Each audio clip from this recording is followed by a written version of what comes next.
देश में रविवार तक कोरोना वायरस के उपस्वरूप JN1 के 63 मामले सामने आए, जिनमें से 34 मामले गोवा में पाए गए। आधिकारिक सूत्रों ने सोमवार को ये जानकारी दी। उन्होंने बताया कि महाराष्ट्र से 9, कर्नाटक से 8, केरल से 6, तमिलनाडु से 4 और तेलंगाना में 2 मामले सामने आए हैं। नीति आयोग के सदस्य डॉक्टर VK पॉल ने पिछले हफ्ते कहा था कि भारत में वैज्ञानिक समुदाय कोरोना वायरस के नए उपस्वरूप की बारीकी से पड़ताल कर रहा है और राज्यों की परीक्षण बढ़ाने तथा अपनी निगरानी प्रणालियों को मजबूत करने की आवश्यकता है। अधिकारियों ने कहा था कि भले ही मामलों की संख्या बढ़ रही है और देश में JN1 उपस्वरूप का पता चला है, लेकिन तत्काल चिंता का कोई कारण नहीं है। भारत में पिछले 24 घंटे में कोविड-19 के 628 नए मामले सामने आए और उपचाराधीन मरीजों की संख्या बढ़कर 4054 हो गई। केंद्रीय स्वास्थ्य मंत्रालय के सुबह 8 बजे अद्यतन आंकड़ों के अनुसार पिछले 24 घंटे में केरल में संक्रमण से एक व्यक्ति की मृत्यु होने से मृतक संख्या बढ़कर 5,33,334 हो गई। देश में वर्तमान में संक्रमितों की संख्या 4,50,09,248 है।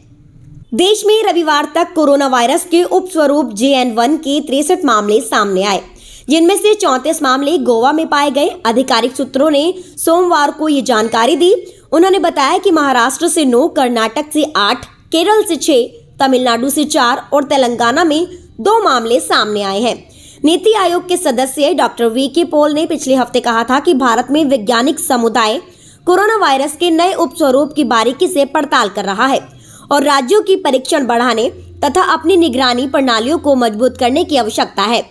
अधिकारियों ने कहा था कि भले ही मामलों की संख्या बढ़ रही है और देश में JN1 उपस्वरूप का पता चला है, लेकिन तत्काल चिंता का कोई कारण नहीं है।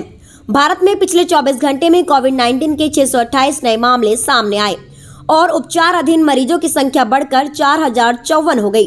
केंद्रीय स्वास्थ्य मंत्रालय के सुबह 8 बजे अद्यतन आंकड़ों के अनुसार पिछले 24 घंटे में केरल में संक्रमण से एक व्यक्ति की मृत्यु होने से मृतक संख्या बढ़कर 5,33,334 हो गई। देश में वर्तमान में संक्रमितों की संख्या 4,50,09,248 है।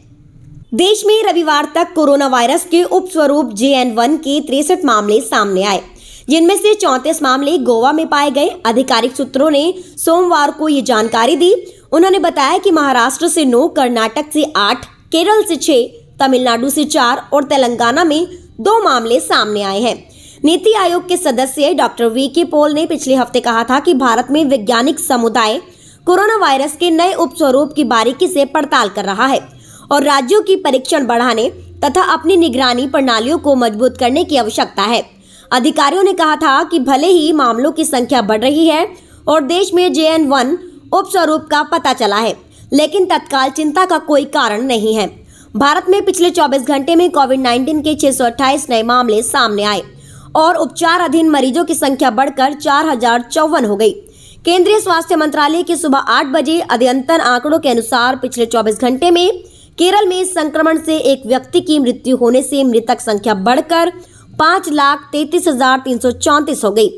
देश में वर्तमान में संक्रमितों की संख्या 4,50,09,248 है।